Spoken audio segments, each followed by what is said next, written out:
our topic is synthetic fibers and plastic. I will explain this with the help of presentation so you can understand very easily. We will learn about what are synthetic fibers and plastics. So let's start. What is synthetic fibers? Synthetic fibers are also called man-made fibers. Fibers are made from raw materials such as coal, crude oil, natural gas, water, etc. by the chemical process that change this raw material into material with a special properties. These fibers are called synthetic or man-made fiber.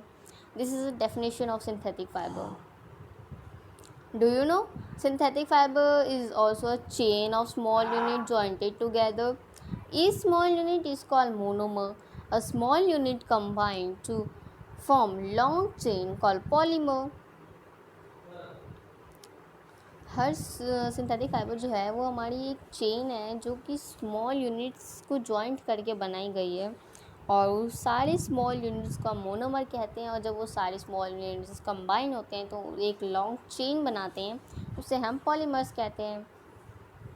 The word polymer is derived from Greek word poly means many and mer means unit. So polymer means many repeating units. Types of synthetic fiber.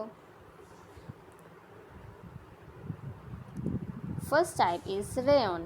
Silk is natural fiber and its beautiful texture fascinated everybody.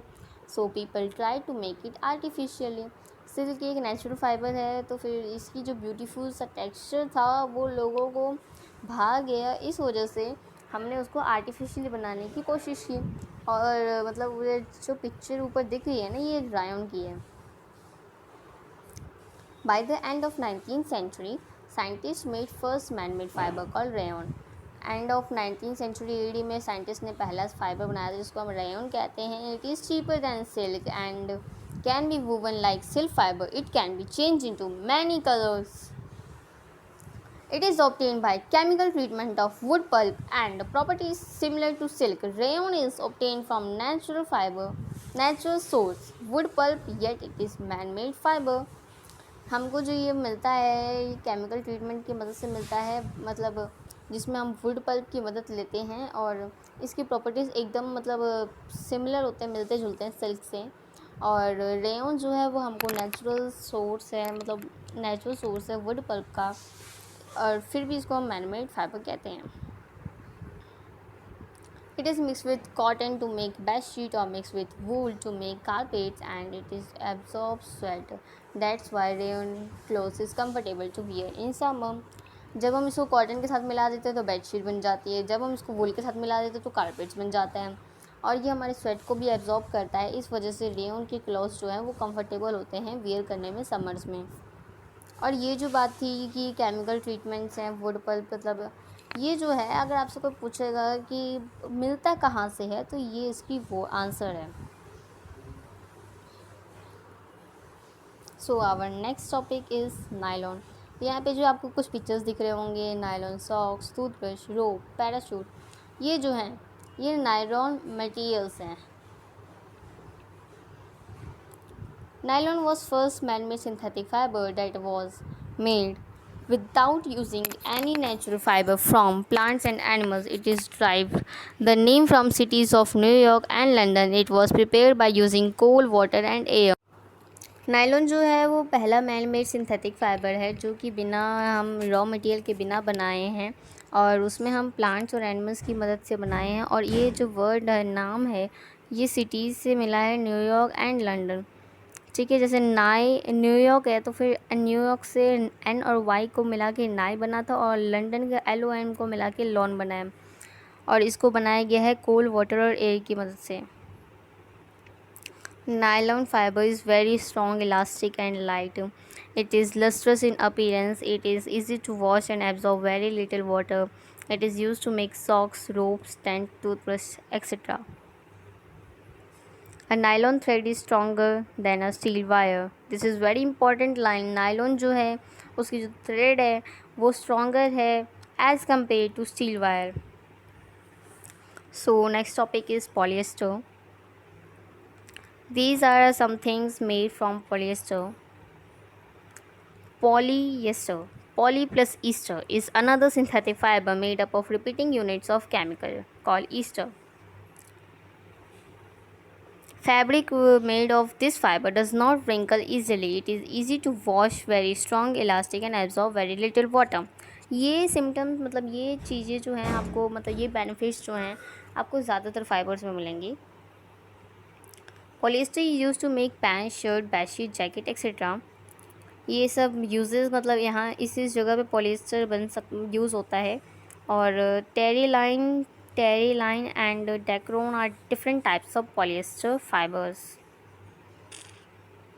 Acrylic. It is a type of synthetic fiber that resembles wool. It has lightweight, soft, warm and durable. A wool obtained from natural source is expensive, but wool made from acrylic is cheaper. It is available in variety of colors. Most synthetic fibers are heat sensitive. When we burn these fibers, they melt. This is big disadvantage of synthetic fiber. ये चीज़ बहुत ज़रूरी है. ये exam में आ भी सकता है कि जो ज़्यादातर सिंथेटिक फाइबर्स होते हैं वो ही सेंसिटिव होते हैं. उन्हें हम बर्न करेंगे मतलब ही सेंसिटिव होते हैं. But when we burn this fibre ये जो है मेल्ट हो जाते हैं. मतलब ये जो आर्कलिक वाले हैं ये मेल्ट हो जाते हैं. इसका बहुत बड़ा डिसएडवांटेज है. In this case, clothes made of this fiber catch fire, then the synthetic fiber melt and cling to the body to the person wearing them. अगर फायर पकड़ लिया तो फिर बहुत बड़ी समस्या हो जाएगी. That is why it is advised that we should not wear synthetic clothes while working in kitchen or laboratory. इसलिए हम कहते हैं कि हमको सिंथेटिक मतलब ये वाले ड्रेसेस नहीं पहनने चाहिए. सिंथेटिक क्लोथ्स ही नहीं पहननी चाहिए वैसे तो हमको, ठीक है, किचन और लेबोरेटरी में वर्क करते वक्त. Currencies of synthetic fibre. Synthetic fibres के बेनिफिट्स और उसके मतलब करेंसीज क्या क्या हैं. तो synthetic fibres has become popular due to this unique currencies. उसके पास कुछ यूनिक करेंसीज हैं, दैट्स वाई ये पॉपुलर इतना है. They are strong, elastic, wrinkle proof, dry up quickly, durable, less expensive, readily available and easy to maintain. Strong होते हैं, elastic होते हैं, विंकल प्रूफ होते हैं, quickly durable, less expensive, readily able to easy to maintain. मैंने कहा था कि ये सारे फाइबर्स में होते हैं. ये सिंथेटिक फाइबर में ये सारे पॉइंट्स तो होते ही होते हैं. सिंथेटिक फाइबर का प्राइस जो है नेचुरल फाइबर मतलब सिंथेटिक फाइबर जो है वो कम वाटर एब्जॉर्ब भी करता है. सिंथेटिक फाइबर्स के पास एडवांटेज तो हैं लेकिन नेचुरल फाइबर के अकॉर्डिंग उसके पास एडवांटेज हैं लेकिन कुछ उसके ड्रॉबैक्स भी हैं. In humid weather, these clothes stick to our body to make us feel uncomfortable. ये मतलब ये जो नमी वाला वेदर जो होता है हमारा उसमें ये क्लोथ्स जो है हमारे बॉडी में चिपक जाते हैं जिस वजह से हमको अनकंफर्टेबल सा फील होता है. और सिंथेटिक फाइबर जो है फायर आसानी से बहुत जल्दी पकड़ लेते हैं. This is summary of you can see it summary. Ryan जो है वो हम इसको आप स्क्रीनशॉट ले सकते हैं. वैसे मैं आपको एक्सप्लेन कर देती हूँ. रेन जो है वो उसको हम सिल्क भी कहते हैं. ये बना है वुड पल्प से और एब्जॉर्ब करता है मॉइस्चर को. कंफर्टेबल होते हैं वियर करने में.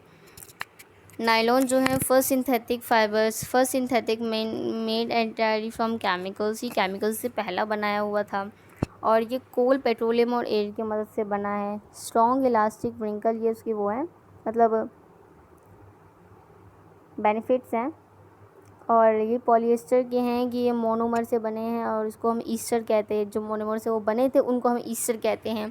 मैन्युफैक्चर फ्रॉम पेट्रोलियम की मदद से बने हैं और बहुत ज़्यादा स्ट्रॉन्ग हैं, इलास्टिक हैं, ये सब है, ठीक है. आर्कलिक का है वो लाइट वेट है, वार्म है और व्रिंकल रेसिस्टेंट है, does not sink deep, cheaper than wool की मतलब उनकी कंपेयर में ये बहुत ज़्यादा सस्ता है. और ये जो है ड्राई किसी भी कलर्स में जा सकते मतलब कम वो हो सकते कन्वर्ट हो सकते बहुत आसानी से. Next our topic is plastics. So these are some materials made from plastic. Plastic is a material that can be molded or formed into different shapes. It is a polymer like other synthetic fiber. The arrangement of unit in a plastic are two types. हमारा जो arrangement है plastic के वो दो तरह के हैं, linear arrangement और cross linked arrangement. Plastics are classified into two groups according to their reaction of heat, thermoplastic or thermosetting plastic. This is a differentiation between thermoplastic and thermosetting plastic. Plastic which get deformed easily on heating and can be bent on to any shape is known as thermoplastic. Plastic जो आसानी से मतलब change हो सकते हैं किसी भी colour में, किसी भी शेप में, मतलब किसी भी शेप में जो चेंज हो जाएंगे उन्हें हम थर्मोप्लास्टिक कहते हैं। और जो एक बार में चेंज नहीं होते हैं, मतलब एक बार जो हो गया सो हो गया, दोबारा चेंज नहीं होगा और सॉफ्ट मतलब नहीं होते हैं, हीट करने पे वो सॉफ्ट नहीं होते, उसे हम थर्मोसेटिंग प्लास्टिक कहते हैं। और polythene, PVC are some example of thermoplastics. These are use for manufacturing toys, container etcetera. Thermoplastics की कुछ एग्जाम्पल्स हैं और यहाँ पे थर्मोसेटिंग प्लास्टिक की एग्जाम्पल्स हैं bakelite and melamine. Articles made from thermoplastic. Articles made from thermosetting plastic. Ways to reduce plastic. Avoid use of plastic bags. Make use of bag from cotton or jute shopping. Recycle the plastic waste. The biodegradable and non-biodegradable waste should be collected separately and disposed of separately. Always remember 3 principles: reduce, reuse and recycle. हमको हमेशा plastic bags को नहीं use करनी चाहिए, cotton bag या फिर jute bag का इस्तेमाल करना चाहिए और रिसाइकिल करना चाहिए प्लास्टिक वेस्ट को बार बार, ताकि हमारा वो ना हो, मतलब ज़्यादा प्लास्टिक्स ना हो। और बायोडिग्रेडेबल और नॉन बायोडिग्रेडेबल प्लास्टिक्स को डिफरेंट रखना चाहिए और हमको हमेशा याद रखना चाहिए रिड्यूस, रीयूज़ और रिसाइकिल हमारे 3Rs प्रिंसिपल हैं। So let's take revision. हमने अभी तक क्या क्या पढ़ा। This is like summary of plastic and thermoplastic, मतलब थर्मोप्लास्टिक एंड थर्मोसेटिंग प्लास्टिक्स के बीच में ये डेफिनेशन वो है, मतलब डिफरेंशिएट बिटवीन है। यू कैन टेक स्क्रीनशॉट, मैंने सब कुछ एक्सप्लेन कर दिया है, आप आसानी से इसको याद कर लीजिए, बहुत इंपॉर्टेंट पॉइंट्स हैं ये। और ये हैं हमारे जो भी सिंथेटिक फाइबर्स की टाइप्स थे, रेयॉन, नायलॉन, पॉलिएस्टर, आर्किलिक और प्लास्टिक्स के बारे में कुछ यूजेस, मेड फ्रॉम और प्रॉपर्टीज़ बताई जा रही है।